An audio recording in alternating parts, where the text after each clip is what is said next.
Can you talk a little bit with us about the differing rules that expert witnesses fall under in divorce cases? Yes, there's essentially three different areas. You've got rules of evidence, rules of civil procedure, and discovery. Okay, those are the three big areas. And let's start out with rules of evidence. That's a separate set of rules. We'll talk about federal rules of evidence here that apply in federal court, even though most family law matters are in state court.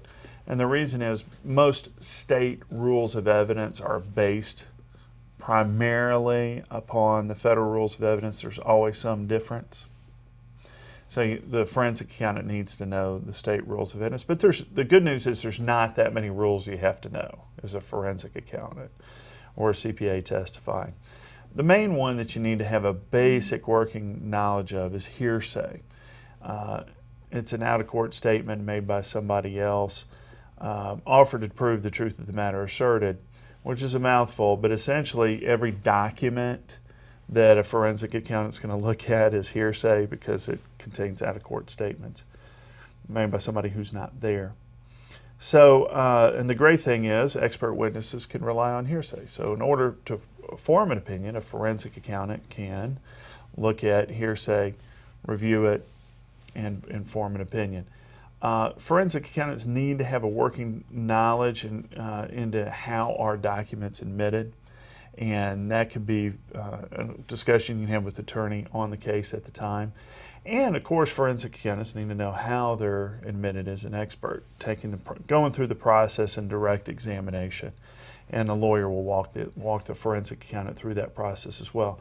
Discovery, as far as some of the working knowledge of the terms, interrogatories, which are a set of questions asked under oath, or must be answered under oath, and requests for production of documents, subpoenas, how all that works.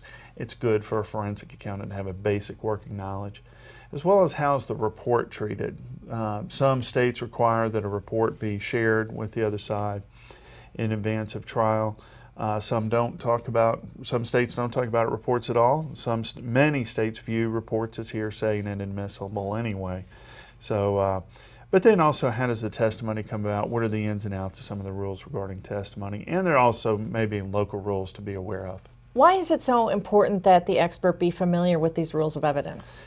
It makes a difference between being a good expert witness and a great expert witness. Having that working knowledge makes the expert witness more dangerous. So the more you know, the better you're going to be in the courtroom. And when we're talking about this, what it's going to be, there's going to be a challenge from the opposing counsel. The cross-examination, and maybe a technical question involved regarding one of the rules that applies. And if the forensic accountant has a working knowledge of that, then may know where the lawyer's going, beat him to it, or avoid a problem. So we've mentioned the federal rules of evidence, but divorce cases are heard in state court. So if we're in state court, why do we care at all about the federal rules of evidence? Well, because many of the state rules of evidence are based on the federal rules of evidence, and sometimes it's helpful to understand the differences between the two. And even though we're talking about divorce forensic accounting today, most forensic accountants will, if they're going to practice long enough, they're going to find themselves in federal court.